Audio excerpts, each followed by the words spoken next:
Good morning प्यारे बच्चों।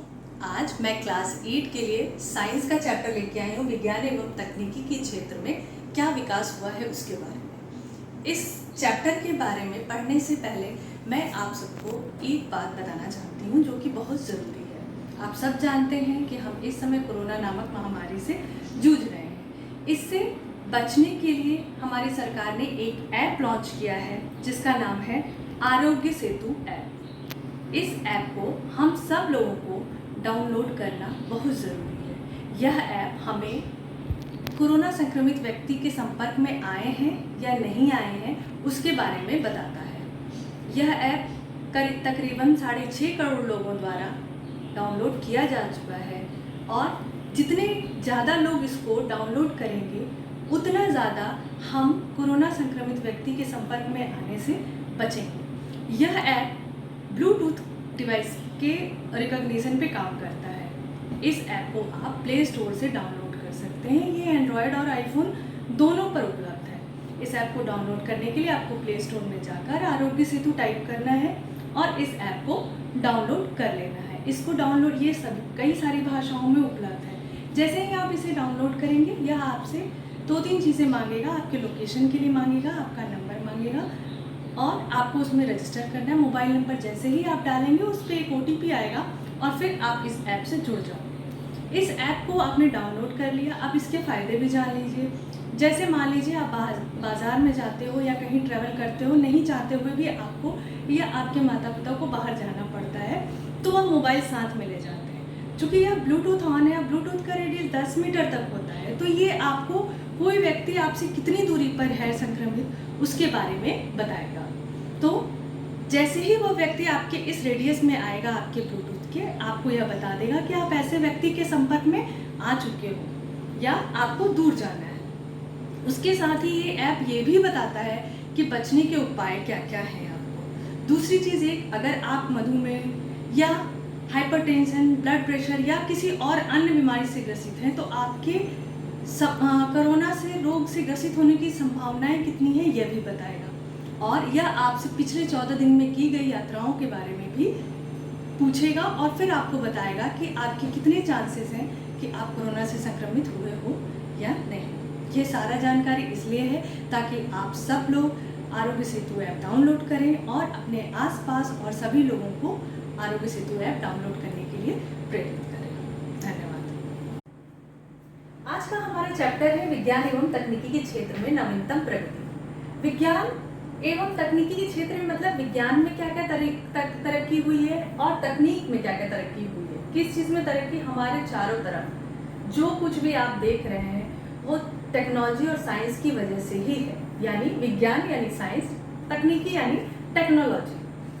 आज मैं आपको मोबाइल के थ्रू, इंटरनेट के थ्रू पढ़ा पा रही हूँ या आप तक पहुँचना मेरा संभव हो पाया है वो जस्ट बिकॉज इसीलिए क्योंकि हम विज्ञान और तकनीकी के क्षेत्र में बहुत तेजी से तरक्की कर रहे हैं और करते आ रहे हैं। आज जो मेन यहाँ पे पॉइंट है कि किस किस क्षेत्र में क्या क्या तरक्की हुई है उसको हम डिस्कस करेंगे। ये क्लास 8 का साइंस का पहला चैप्टर है। चैप्टर मैंने आपको पहले ही भेज दिया है बुक में, आप उसको रीडिंग कर लीजिए। इस चैप्टर से रिलेटेड प्रश्न उत्तर वो मैं आपको बाद में दूंगी। पहले इस इम्पॉर्टेंट पॉइंट को थोड़ा थोड़ा समझ लेते हैं। सबसे पहला संचार का क्षेत्र। ये मैंने इसलिए कहा क्योंकि आज हम ऑनलाइन क्लासेस, ऑनलाइन सारा काम कुछ करते हैं वो जस्ट बिकॉज इसीलिए क्योंकि संचार के क्षेत्र में सबसे बड़ी जो क्रांति है वो क्या है? मोबाइल। एक छोटा सा मोबाइल आज सारे काम कर लेता है। चाहे बात करना हो, चाहे मैसेज पहुंचाना हो, चाहे शॉपिंग करनी हो, हर वो काम मोबाइल द्वारा मुमकिन है। मनोरंजन के साथ साथ शिक्षा के क्षेत्र में भी यह अपना अभूतपूर्व योगदान दे रहा है। मोबाइल में चलाने की सबसे महत्वपूर्ण भूमिका होती है इंटरनेट की। इंटरनेट 2 तरीके से है, 3G और 4G। अब 5G भी लॉन्च होने वाला है। 3G यानी 3rd जनरेशन, 4G यानी 4th जनरेशन। दूसरा पॉइंट जो है वो है रक्षा के क्षेत्र में। आप सभी जानते हो किसी भी देश को अपनी सीमाओं को सुरक्षित रखने के लिए, चाहे वो जल सेना, थल सेना, वायु सेना, हर तरीके से आपको सुरक्षित रखने के लिए अपना रक्षा मंत्रालय या रक्षा की चीज़ों को बहुत संभाल के और बहुत अच्छे ढंग से रखना चाहिए। क्योंकि हमारे आसपास की पड़ोसी देश या कोई भी हम पर हमला करे तो उनसे बचने के लिए हमारे देश में एक ऑर्गेनाइजेशन है DRDO जो हमें डेवलप करती है क्या क्या चीज़ें, मिसाइल, टैंक्स, सब कुछ चीज़ों का डिसाइड। जैसे कुछ मिसाइल जो आपके बुक में उदाहरण दिए हैं वो है आकाश और ब्रह्मोस। इन सब मिसाइल, जैसे मिसाइल का नाम आते ही हमारे ध्यान में आता है मिसाइल मैन यानी अब्दुल कलाम। हमारे देश में जितने भी मिसाइल्स की अभी तक की डिस्कवरीज बहुत सारे जब तक वो थे, सब में उनका कहीं ना कहीं बहुत महत्वपूर्ण योगदान रहा है। तीसरा और इम्पॉर्टेंट, चिकित्सा का क्षेत्र। आज आप सब जान रहे हैं हम कोरोना से गुजर रहे हैं और इस महामारी से लड़ने में हमें सहायता कौन प्रदान करेगा? चिकित्सा यानी मेडिकल फैसिलिटीज। जब हम मेडिकल फैसिलिटीज की बात करते हैं तो ड्रग्स, मशीन्स, सबकी बातें करते हैं। पहले बीमारियां होती थी, लोग मर जाते थे बिना इलाज के। आज भी हर दिन हर देश के लोग कोशिश कर रहे हैं कोरोना से लड़ने के लिए और बहुत सारी बीमारियों के लिए उन्होंने वैक्सीन भी डेवलप कर ली है। पूरी बॉडी का स्कैन करके MRI के थ्रू, रेडियो, अल्ट्रासोनोग्राफी, जो भी प्रॉब्लम है, ब्लड टेस्ट, सबसे हम ये कम से कम ये तो पता चल जाता है कि कौन सी बीमारी है। तो ये बस इसीलिए मुमकिन हो पाया है क्योंकि साइंस और टेक्नोलॉजी एक साथ आ गए हैं। चौथा है हमारा परिवहन। परिवहन मतलब एक स्थान से दूसरे स्थान पर जाने के लिए किन किन चीज़ों का हम इस्तेमाल करते हैं। आप सबके नाम में आज तक सबसे तेज जगह जाता कहते हैं रॉकेट। रॉकेट भी एक परिवहन का साधन है। किस लिए? क्योंकि वो रॉकेट से हम नहीं जाते पर अंतरिक्ष में जाने के लिए इस्तेमाल करते हैं रॉकेट का। जमीन पे जो सबसे तेज चलने की चीज़ दिमाग में आता है तो वो है बुलेट ट्रेन। बुलेट ट्रेन बहुत जल्दी ही भारत में भी लॉन्च होने वाली है। इसके अलावा मेट्रो ट्रेन और मिसाइल्स भी आप जानते हो, लेकिन मिसाइल का उपयोग यहाँ पर हमला करने के लिए या रक्षा के पर्पज से किया जाता है। दूसरा है जो पांचवा, जो सबसे इम्पोर्टेंट आज के युग में जो क्रांतिकारी बदलाव आया है वो है शिक्षा। इसके लिए एक प्रोग्राम लॉन्च किया गया है ICT। ये आपकी बुक में पहला पॉइंट है, लेकिन मैंने शुरुआत की थी संचार से क्योंकि संचार हमारा इम्पोर्टेंट है। इसलिए शिक्षा के बाद जो सबसे इम्पोर्टेंट पॉइंट है वो है हमारा अंतरिक्ष के क्षेत्र में। अंतरिक्ष के क्षेत्र में जैसे एक इकोस्पार और सबसे इम्पोर्टेंट जो नाम हमारे दिमाग में आता है वो है ISRO, Indian space research organisation. आप सब जानते हो कि इसके थ्रू सैटेलाइट लॉन्च किए जाते हैं। सैटेलाइट दो तरीके के हैं, एक इनसैट है और दूसरा है IRS।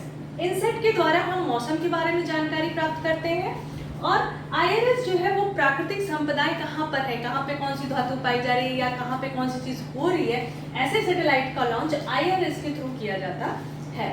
इसके बाद दो तीन चीजें जो है, ये जो हमारा है इनसैट और IRS, ये सारी चीजें क्या है, इसमें रॉकेट लॉन्चर जो है, जैसे आपने अभी चंद्रयान का नाम सुना होगा, तो चंद्रयान एक यान था। उस यान को लॉन्च करने के लिए जिसकी हमें जरूरत पड़ी थी वो था PSLV एंड GSLV।